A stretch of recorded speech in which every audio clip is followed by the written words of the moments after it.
자, 이제 오늘부터는 암호 기술 얘기보다는 그 암호 기술을 응용하는 그런 분야들에 대해서 간략간략하게 좀 설명드리는데, 그 중에서도 에드워크 네트워크라는 거에 대해서 좀 더 집중적으로 설명드리고, 그 다음에는 나머지 것들 이렇게 해가지고 좀 설명을 한번 드릴게요. 그래서 에드워크 네트워크 관련해서 세 개 챕터를 만들었는데, 그거 가지고 에드워크 네트워크에 대해서 좀 설명을 드리려고 하는데, 혹시 다른 수업에서 에드워크 네트워크에 대해서 배운 적 있으세요? 어떤 수업이든지 배운 적 있어요? 데이터 통신에서 에드워크 네트워크를 어느 수준에서 배우죠? 잠깐 훑고 지나는 훑고 그냥 이런 에드워크 네트워크가 있다는 거. 데이터 통신? 컴퓨터 네트워크가 아니라 데이터 통신? 네, 오케이. 그래서 조금 에드워크 네트워크가 뭔지는 아시는 분도 계실 것 같습니다. 그래서 에드워크 네트워크에 대해서 제 나름대로 좀 설명을 드리는데,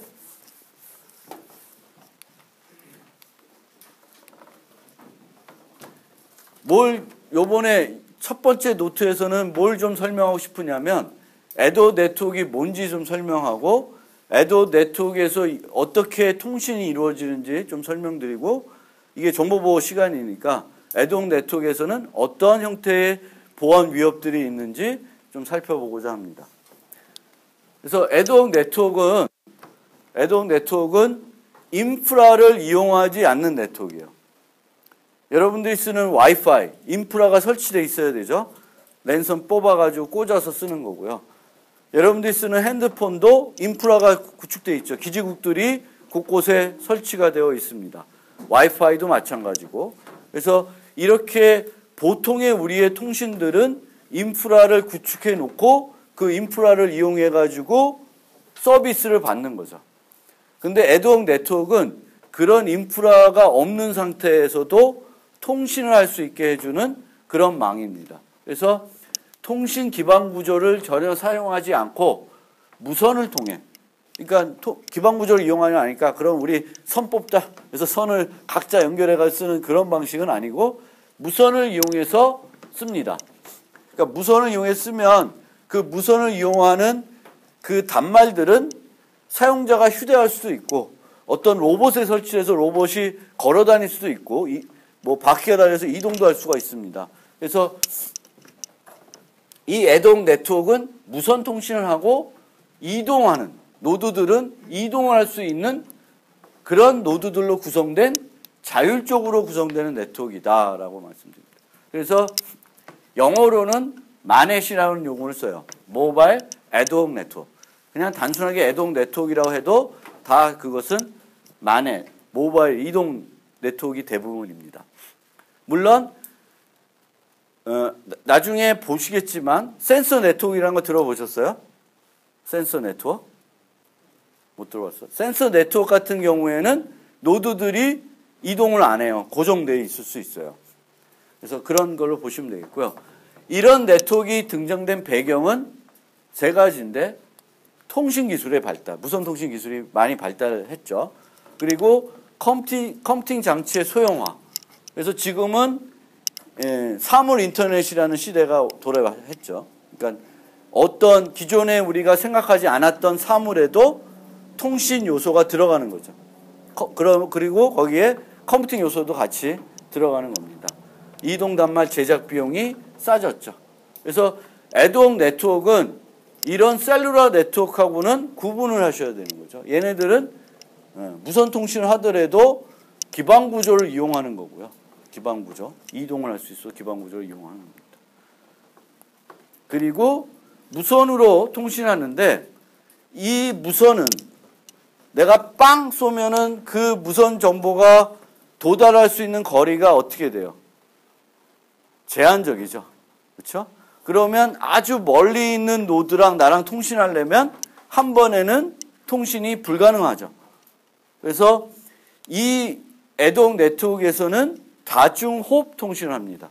제가 이 친구한테 주면 이 친구가 저쪽에 보내주고 또 보내줘서 결국 내가 전달하고 싶은 사용자까지 도달하는 그런 방식입니다. 그래서 다중호흡. 무선 통신에서 한 홉은 한 사람에서 다른 사람까지 가는 거예요. 그럼 여러 홉을 거쳐서 이제 전달한다. 아까 그림에서 내가 얘한테 주고 싶으면 한 홉, 두 홉, 세 홉 가가지고 통신이 이루어지는 거죠. 여러분들이 갖고 있는 그 핸드폰들도 애도 통신으로 통신이 가능해요. 해본 사람 있는지 모르겠는데 가능합니다. 구성을 해서. 그래서 무선 통신의 특성을 좀 한번 뭐 많이 배웠겠지만 데이터 통신 이런 시간에 무선 통신의 특성을 좀 보면 노드가 전송한 신호는 거리에 제한이 있으며 이거를 전송 반경이라고 합니다. 그러면 이 거리는 가장 그 거리를 좌우하는 요소는 뭘까요? 내가 그 신호를 쏠 때 쓰는 그 전력 양, 전력의 세기가 그 거리를 가장 좌우하고요. 그 밖에 장애물들, 날씨 뭐 이런 것에 영향을 주게 됩니다. 지형도 영향을 주고요. 그래서 그런 것에 영향을 받게 됩니다. 그리고 무선 통신은 보통 방향이 없어요. 여기서 뽕 쏘면 이 안에 있는 이게 전송 반경이라고 하면 이 안에 있는 노드들은 다 받는 거예요. 내가 필요한 것일 수 있고 아닌 것일 수 있지만 신호는 다 받을 수가 있습니다. 그래서 이렇게 되는데 이게 항상 또 방향이 없는 건 아니고요. 안테나에 따라서는 방향성 있는 안테나들이 있어요. 근데 일반적인 안테나들은 방향성이 없어요. 그래서 우리가 필요하면 방향성 있는 안테나 써가지고 한쪽 방향으로만 메시지를 쏠 수도 있습니다. 그런 것들은 이제 통신 시간에 좀 배우시고요. 따라서 거리에 제한이 있기 때문에 이 안에 있지 않은 애들은 한 번에 통신이 안 되는 거예요. 한 번에 통신이 안 되면 다른 노드에 도움이 필요한 거예요. 다른 노드의 도움. 그리고 무선 통신은 보통 빛의 속도로 전달이 됩니다. 그러니까 여기서 저기 간다고 해서 어떤 통신 지연이 있다고 생각할 필요는 없어요. 무선에서는. 무선 자체에서는. 따라서 여러 수신자들이 거의 동시에 데이터를 수신하게 됩니다. 그러니까 여기서 빵 쏘면 요 앞에 있는 사람하고 저 뒤에 있는 사람이 그 신호를 받는 그 시간차가 별로 없다는 거예요. 느낄 수 없을 정도로 없다. 빵 쏘면 그냥 팍 가는 거예요. 그래서 그런데 우리가 이게 통신하는 방법이 보통은 빵 쏘면 얘네들이 또 받아요. 그러면 그 다음으로 보내려면 얘네들이 또 동시에 또 빵 보내요. 그렇죠? 그런데 우리가 무선 통신에서 같은 주파수를 이용해 가지고 동시에 쏘면은 그 신호들이 어떻게 돼요? 서로 어떻게 돼? 간섭을 하게 돼요. 충돌, 간섭을 하게 돼요. 그러면 뭔가는 수신 측에 도착을 해요. 근데 그 신호는 해석이 불가능한 신호가 돼요. 그러니까 무선에서 같은 시간대에 누가 똥 메시지를 쏘면 이게 안 되는 거죠. 그러면 그거를 이제 충돌이 났다고 하는데 그 충돌을 방지하기 위한 기술들이 여러 가지가 있어요. 그래서 기본적인 기술은 우리가 메시지를 받더라도 바로 쏘지 않고 얘네들이 랜덤하게 기다렸다가 쏴요. 그러면 이 중에 먼저 쏘는 놈이 있고 나중 쏘는 놈이 있겠죠. 그래서 그런 식으로 충돌을 우선 회피하고 그 다음에는 여러 가지 무선 매체에 대한 접근을 제어하는 기술을 씁니다. TDMA, FDMA, CSMA, CDMA 뭐 들어본 적 있죠? TDMA는 뭐예요? T가 무슨 약자일까? T, 어? T, 네? 무슨 뭐 약자? T. 타임입니다. 타임 디비전. 시간을 나누는 거야. 너 쓰는 시간, 내 쓰는 시간. 그럼 충돌 안 나겠죠? F, 요건 뭐의 약자일까? frequency, 그쵸? 주파수를 달리하는 거예요. CSMA. 요거는 좀 어렵다. 요 CSMA는 이더넷에서 쓰는 것과 똑같은 거예요. 이더넷은 어떻게 돼? 캐리어 센스라고 해요. 그래서 먼저 한번 지금 누가 쏘고 있는 애가 있냐 없냐를 검사한 다음에 쏘는 거예요. 그리고 CDMA는 코드 디비전이에요. 코드를 뭔가 어떻게 나눠서 이제 쓰는 그런 방식입니다.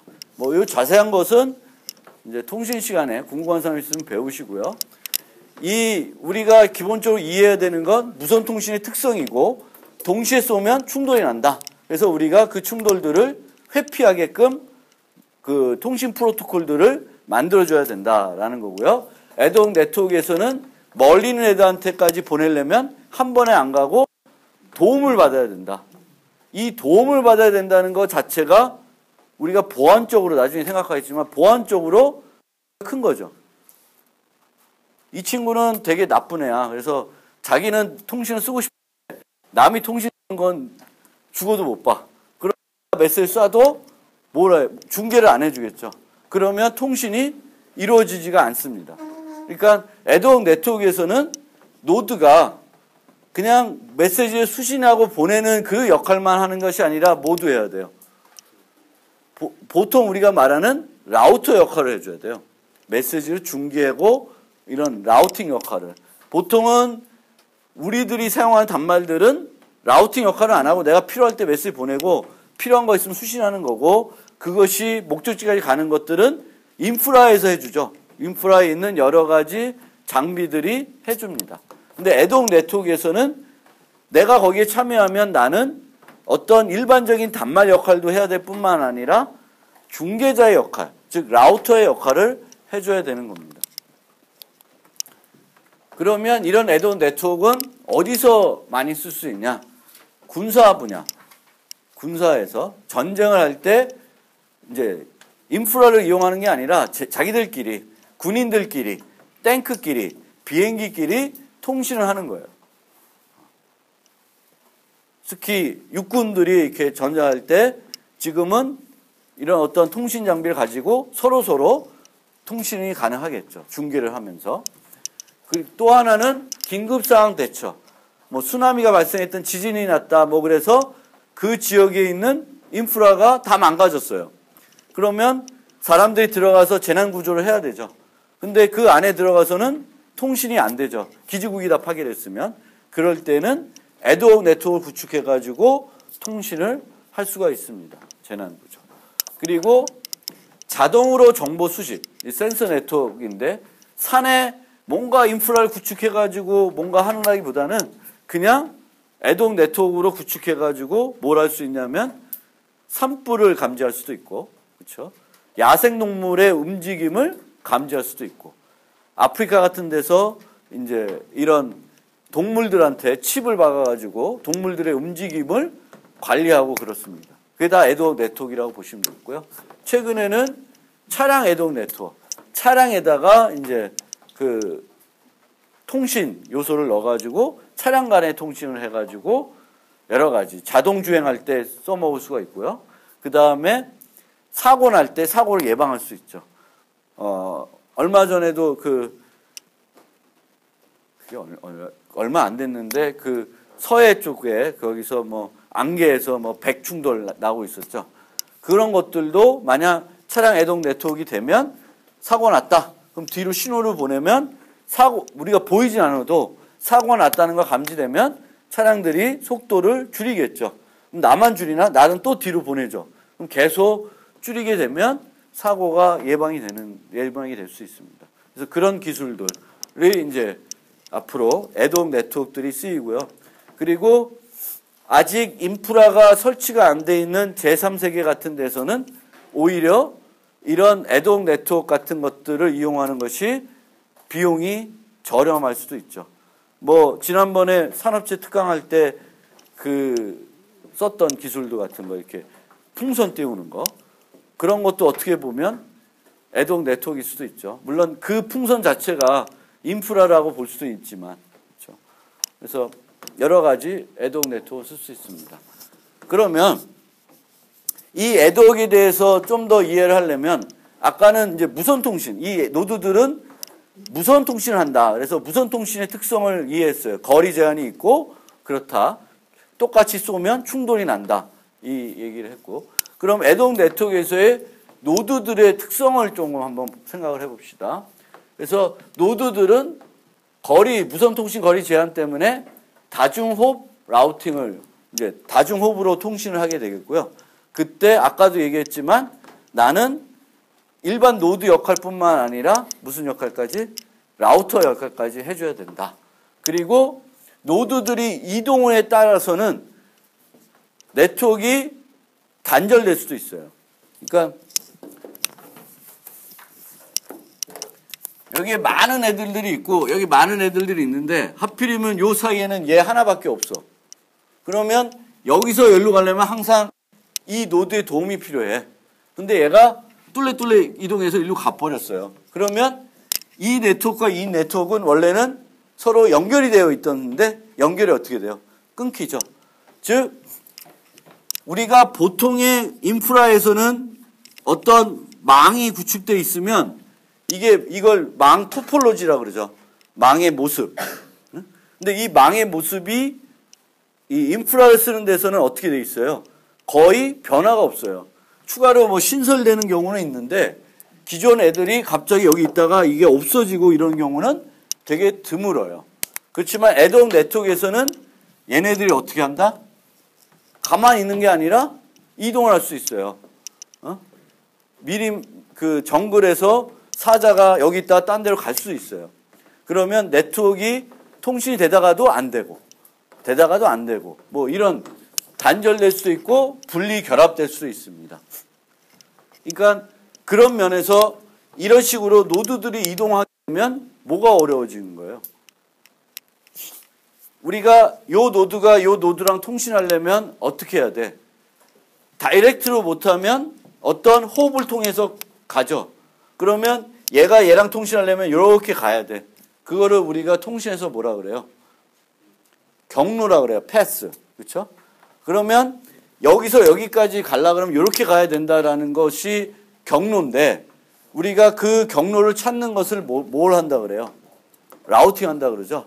그래서 라우팅 한다는 것은 경로를 찾는 거예요. 경로를 찾아주면 그 다음부터는 그 경로로 메시지가 전달이 되는 거죠. 그러면 애동 네트워크에서는 통신할 때 가장 어려워지는 점은 라우팅하는 게 어렵습니다. 왜? 변하니까. 토폴로지가 변하기 때문에 라우팅하는 것이 기존 망에 비해서는 되게 어렵다. 그럼 애동 네트워크에서 가장 핵심적인 기술은 무슨 기술이 되겠어요? 라우팅 기술이 됩니다. 그리고 노드들이 특정 역할을 하도록 우리가 지정할 수는 없어요. 다른 망에서는 너는 서버, 나는 단말 뭐 이렇게 하죠. 그렇죠? 근데 애동 네트워크에서는 넌 서버에 나는 클라이언트 할래. 그건 안 돼요. 왜냐하면 예를 들면 애동 네트워크에 10명이 있는데 그중에 2명이 특수한 역할을 해. 그럼 우리가 그 2명과 늘 통신할 수 있다고 보장할 수 있습니까? 없죠. 그래서 애동 네트워크에서는 대칭 구조 모델을 써야 된다 그래요. 그럼 이 대칭 구조 모델이 뭐냐면은 그 애동 네트워크에 참여하는 모든 애들은 그 역할이 responsibility가 달라도 된다? 아니라 같아야 된다는 거예요. 모든 애들이 똑같아야 된다. 힘도 나누고 역할도 나눠야 된다는 거예요. 어떤 특정한 애들한테만 의존하면 서비스가 제대로 안 됩니다. 그래서 대칭 구조 모델 쓰는데 이 대칭 구조라는 말을 가끔 링크의 대칭성하고 혼동하시는 분도 있어요. 링크의 대칭성이라는 건 이렇게 두 노드가 있어요. A, B. 그러면 여기서 이렇게 마냥 보면 보통은 A도 B랑 통신할 수 있고 B도 A랑 통신할 수 있다는 거예요. 그럼 이게 링크의 대칭성이에요. 근데 현실적으로는 A가 B랑 통신할 수 있다고 해서 B가 A랑 통신할 수 있다는 것은 보장이 안 됩니다. 똑같은 기기라고 하더라도 얘는 파워가 대단히 줄었어. 더 이상 파워를 300m 보낼 파워를 못 써. 얘는 아직 파워가 충분해서 300m를 보낼 수 있어요. 그럼 A에서 B는 가는데 B에서 A는 못 가요. 그러니까 링크의 대칭성이라는 것은 통신이 되면 서로 다 통신이 되는 건데 원래 애동 네트워크에서는 진짜 프랙티컬한 환경에서는 그거는 잘 이루어지지 않아요. 여기서 가는 어떤 그 장애나 환경도 이렇게 가는 거랑 또 차이가 있을 수 있고요. 그래서 대칭 구조라는 말하고 링크의 대칭성이라는 말은 다른 말이에요. 얘는 각 노드들이 똑같은 역할을 해야 된다는 말이고 링크의 대칭성은 두 개 노드가 있을 때 둘이 다 통신 가능하냐? 한쪽은 되고 한쪽은 안 되냐? 이 얘기입니다. 그래서 그렇게 하고요. 그 다음에 노드들은 컴퓨팅 자원이 매우 제한적입니다. 이동 노드들은 기본적으로 고정 노드인 애들보다 컴퓨팅 파워도 적고 메모리도 적고 가장 크리티컬한 건 뭘까요? 배터리죠. 배터리예요. 그래서 애동 네트워크에서 제일 쉽게 할 수 있는 공격은 무슨 공격일까? 그렇죠. 서비스 거부 공격이에요. 배터리를 왁 메시지 보내가지고 배터리 소모시키면 그 단말은 충전하기 전까지는 죽죠. 활동을 못하는 거예요. 그리고 무선 링크의 대역폭이 상대적으로 제한되는데 많이 개선되고 있죠. LTE 같은 거 보면 와이파이보다 더 빠르죠. 그러니까 옛날에는 무선 통신보다는 유선 통신이 훨씬 빠르다고 얘기를 했는데 그 갭들이 많이 달라지고 있어요. 물론 유선도 계속 발달하죠.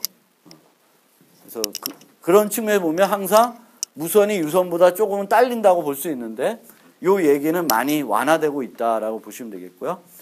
이제 프라이버시 얘기가 이제 또 보안에서는 중요한 이슈가 될 수 있습니다.